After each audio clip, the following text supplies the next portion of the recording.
Assalamualaikum warahmatullahi wabarakatuh. Perkenalkan, nama saya Anissa. Saya dari Fakultas Ekonomi, jurusan akuntansi kelas 2A non-reguler.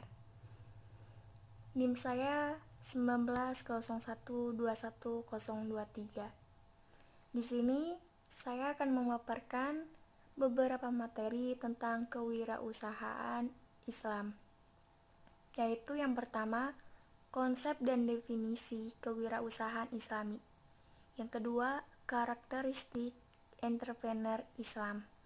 Yang ketiga, prinsip dan etika bisnis syariah. Yang keempat, hadis Ibnu Daud dan Ibnu Majah tentang etika memberdayakan, kisah seorang kaum Ansyar yang meminta-minta kepada Rasulullah. Yang terakhir, alasan ingin menjadi seorang entrepreneur dan rencana ke depannya. Oke, saya akan mulai dari yang pertama, yaitu konsep dan pengertian dari kewirausahaan Islami. Kewirausahaan Islami adalah suatu proses menciptakan barang atau jasa yang kreatif, inovatif, unik, sesuai dengan Al-Quran dan Sunnahnya. Seorang entrepreneur yang sukses memiliki karakteristik tertentu. Yang pertama, takwa kepada Allah. Takwa kepada Allah ini mempunyai arti yaitu taat, tunduk, patuh. Jadi, karakteristik seorang entrepreneur yang sukses yang pertama adalah harus patuh kepada Allah. Karena sejatinya semua yang ada di bumi ini milik Allah. Karakteristik yang kedua adalah halal sebagai prioritas utama. Terdapat pada Quran surat Al-Maidah ayat 88, Allah memerintahkan kepada kita semua untuk makan makanan yang halal lagi baik atas apa yang Allah telah rezekikan kepada kita semua. Karakter yang ketiga adalah jangan berlebih-lebihan atau menyia-nyiakan sesuatu. Terdapat pada Quran surat Al-A'raf ayat 33. Yang keempat, Allah sebagai prioritas. Yang kelima, menjaga diri dengan nilai prioritas tinggi. Karakteristik entrepreneur yang sukses yang keenam adalah dapat dipercaya. Seorang entrepreneur harus mempunyai sifat atau sikap jujur, karena Nabi Muhammad dulu saat berjualan, dia selalu jujur kepada konsumennya, tidak menjual barang yang tidak layak atau ada yang cacat untuk dijual. Yang ketujuh, peduli terhadap kesejahteraan sosial, memberikan sebagian rezeki kita kepada orang yang berhak menerimanya dengan cara berzakat, infak, sodako, dan sebagainya. Yang kedelapan, berpengetahuan luas, yaitu terdapat pada surat Al-Alaq ayat 1-5. Yang kesembilan, peduli pada masyarakat dan lingkungan. Kunci karakteristik ini terdapat pada Quran surat Al-Qasas ayat 77 yang mempunyai arti, dan carilah pada apa yang telah dianugerahkan Allah kepadamu kebahagiaan negeri akhirat, dan janganlah kamu melupakan bahagiamu dari kenikmatan duniawi, dan berbuat baiklah kepada orang lain sebagaimana Allah telah berbuat baik kepadamu, dan jangan kamu berbuat kerusakan di bumi. Sesungguhnya Allah tidak menyukai orang-orang yang berbuat kerusakan. Baik, yang ketiga adalah prinsip bisnis syariah. Bisnis syariah mempunyai arti segala sesuatu yang berkaitan dengan transaksi jual beli yang merupakan dasar atau pokok dalam bertindak yang berlandaskan hukum syariah atau syariat Islam. Prinsip bisnis syariah terbagi menjadi dua, yaitu prinsip umum yang terdiri dari 6 bagian. Yang pertama, ilahiyah. Ilahiyah ini merupakan prinsip tauhid atau disebut monoteis, seperti kalimat tauhid, yaitu la ilaha illallah Muhammadur Rasulullah, yang tujuannya itu bukan hanya komersial, melainkan keridhaan Allah dan menjadikan kita lebih baik dalam menjalani kehidupan. Prinsip yang kedua yaitu prinsip nabawi. Prinsip nabawi ini menyandarkan nilai-nilai kenabian sebagai pemandu bisnis tersebut.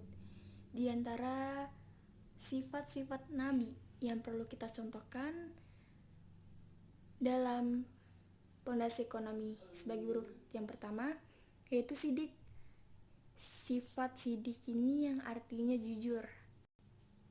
Nabi Muhammad merupakan nabi yang diberi gelar Al-Amin, yang sifat atau ucapannya dan tindakannya benar sesuai dengan Al-Quran dan hadis.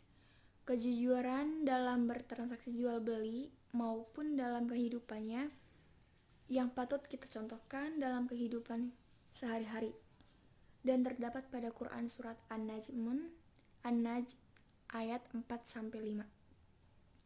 Yang kedua, amanah. Amanah itu dapat diartikan sebagai dapat dipercaya. Ucapan dan tindakan yang membuat masyarakat percaya bahwa urusan itu akan dilaksanakan dengan sebaik-baiknya. Terdapat pada Quran surat Al-A'raf ayat 68. Yang ketiga, fatonah. Fatonah yang berarti cerdas. Kecerdasan Nabi Muhammad dapat menghafal ayat Quran hingga 6.236 ayat. Yang keempat, tablik. Tablik ini mempunyai arti menyampaikan. Dalam berbisnis, Nabi Muhammad komunikatif dalam berbicara, lembut dan santun. Yang ketiga, prinsip adiliyah atau keadilan. Prinsip ini yang menyandarkan nilai-nilai keadilan dalam kepaduan berbisnis. Yang keempat, prinsip huriyah atau kebebasan. Prinsip ini mempunyai nilai yang memadukan nilai kebebasan untuk melakukan atau tidak melakukan sesuatu yang ada dalilnya maupun yang tidak ada dalil yang melarangnya. Yang kelima, prinsip musawwah atau kesetaraan. Prinsip ini mempunyai pola hubungan kemitraan dalam berbisnis. Maksudnya antara pemilik usaha dan rekan kerja sama, itu setara atau sama. Yang keenam, prinsip ta'awun atau tolong-menolong. Prinsip ini menyandarkan saling tolong-menolong dalam kebaikan dan ketakwaan. Terdapat pada Quran surat Al-Maidah ayat 2. Selanjutnya, prinsip khusus. Prinsip khusus ini terdapat 7 bagian. Dalam prinsip khusus diantaranya, yang pertama, prinsip taba'dulul manafi. Prinsip ini mempunyai arti prinsip atau asas penukaran manfaat. Segala hal yang ada di bumi dan di langit itu milik Allah, dan kita sebagai manusia hanya memanfaatkan saja. Itu terdapat pada Quran surat Al-Maidah ayat 17. Prinsip khusus yang kedua adalah prinsip pemerataan. Prinsip ini mengedepankan tidak hanya dimiliki kepada satu orang saja, melainkan memberikan kesempatan kepada orang lain. Yang ketiga, prinsip antara din saling ridho. Prinsip ini berdasarkan kerelaan masing-masing. Prinsip ini merupakan prinsip yang saling ikhlas satu sama lain.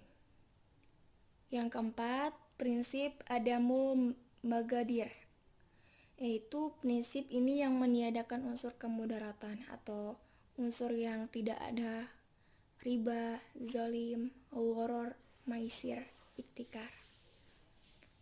Yang kelima, prinsip al-bir wa al-taqwa.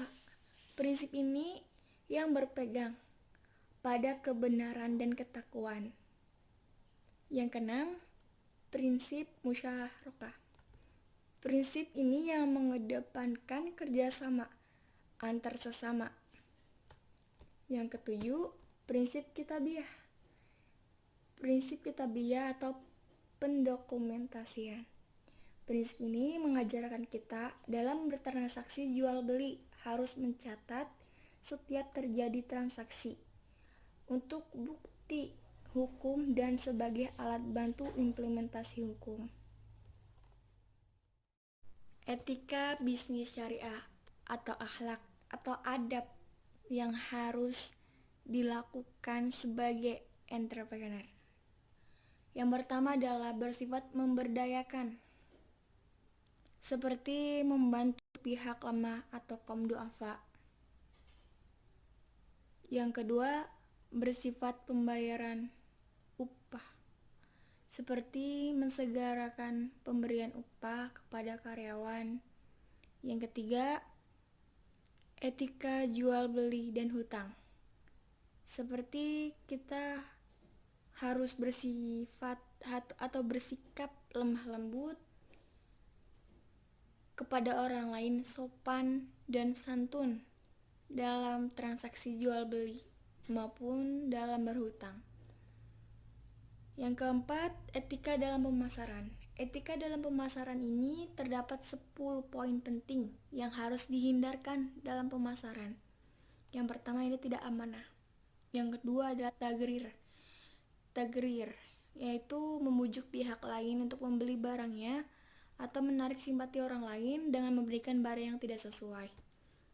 Yang ketiga, taklis ini menjual barang atau produk tersebut dengan menyembunyikan kecacatannya. Yang keempat, tadlis bi'alis murabaha, merupakan penjual menyembunyikan kecacatannya dan hanya memberikan keunggulan barang atau produk tersebutnya aja. Yang kelima, ishishi, yaitu penjual memberikan penjelasan keistimewaan tersebut dengan menyembunyikan kecacatan barang tersebut. Yang keenam, tanajusi, yaitu menjual barang dengan menaikkan harga atau settingan yang tidak berniat untuk memberitahu kepada orang tersebut. Yang ketujuh, mukamaroh, yaitu praktik menawarkan jasa produk yang tidak sesuai dengan barangnya. Yang kedelapan, laron atau investasi bodong. Jadi transaksi jual beli yang memberikan janji secara berlebihan. Yang kesembilan, talbis.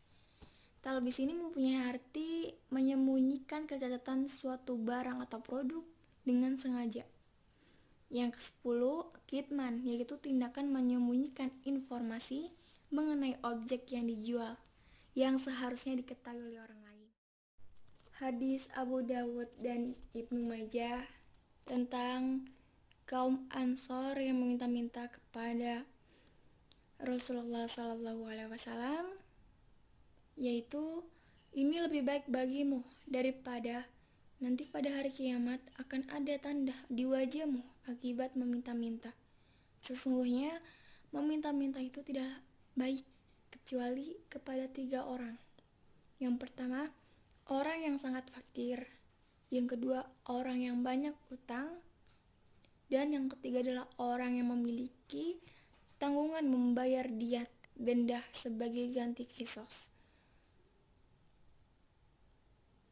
Itu dia. Alasan saya ingin menjadi entrepreneur yaitu saya ingin menciptakan suatu produk baru yang beda. Lalu yang kedua, saya ingin mempunyai waktu yang banyak, dalam arti fleksibel. Yang ketiga, kenapa saya ingin menjadi entrepreneur? Saya ingin membantu orang lain dalam kesusahan Dan yang keempat, kenapa saya ingin menjadi seorang entrepreneur? Menurut saya, seorang entrepreneur itu kreatif, cerdik, suka tantangan, dan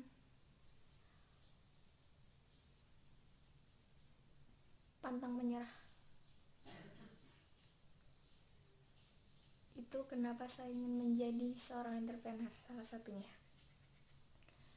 Dan kedepannya saya ingin membuat produk, yaitu saya ingin membuat hijab atau kerudung dengan produk saya sendiri yang unik serta beda dari yang lain, supaya bisa dipakai oleh para wanita-wanita, baik anak kecil maupun yang sudah lansia, bisa dipakai, bisa berguna, hingga manfaatnya bukan hanya di dunia saja, melainkan di akhirat pun nanti. Itu saja yang bisa saya sampaikan. Kurang lebihnya saya mohon maaf. Wabillahi taufiq wal hidayah. Assalamualaikum warahmatullahi wabarakatuh.